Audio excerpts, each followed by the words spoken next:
2012 թվականի ընտրություններից առաջ Կարեն Կարապետյանը փետրվարին Լոռու մարզում բարեգործական տաշիր ընկերությունը բարեգործական օգնություն էր տրամադրում մարդկանց բարեգործության շրջանակներում 1.5 կիլոգրամ շաքարավազ։ Իսկ 2012 թվականի մայիսին տեղի ունեցան ընտրություններ մեծամասնական ընտրակարգով եւ նա այդ տարածաշրջանից ընտրվեց падգամավոր։ Այդ մարդկանց ծերագիրն է դա, այդ մարդիկ հանրապետականեն ուղնուցուցով եւ հանրապետականեն վատ իմաստով։ Ոչ թե հիմնադիր հանրապետականներ, ինչպես գաղափարակար, նժդեական եւ այլն, այլ ընտրակեղծարար, սա է։ Սամվել Կարապետյանն էր, որ Ռոբերտ Քոչարյանի գրավն էր վճարում, Սամվել Կարապետյանն էր, որ 2013 թվականի կարծեմ այսպես կոչված բուրժուա դեմոկրատական հեղափոխությանը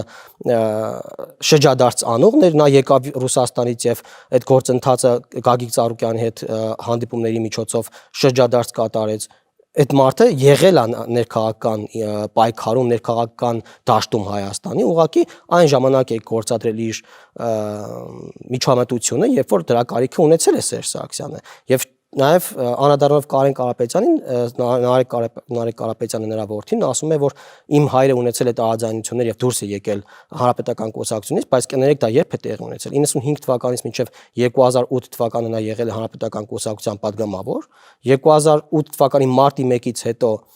դարձել է, երբ նախագահ է ընտրվել այսպես կոչված Սերժ Սարգսյանը մարտի 1-ի գնով, դարձել նրա աշխատակազմի ղեկավարը մինչև 2011 թվականը, տարաձայնությունները явանաբար այդ ժամանակ է ունեցել գործող վարչապետի հետ, դուրս է եկել այդ պաշտոնից եւ հաջորդ իսկ տարի 2012 թվականին ընտրվել է падգամավոր, մի հատ էլ 2017 թվականին հանրապետականով ընտրվել падգամավոր, մինչև 2018 թվականը եղել է հանրապետական կուսակցության падգամավոր եւ հեղափոխության բերումով դուրս է եկել հանրապետական կուսակցությունից։ Մենք ենք ճանապարհել այդ մարդկանց հեղափոխությամբ։ Մենք ժողովրդով դուրս ենք եկել, ճանապարհել ենք այդ թվում Սերժ Սարգսյանին ու Կարեն Կարապետյանին։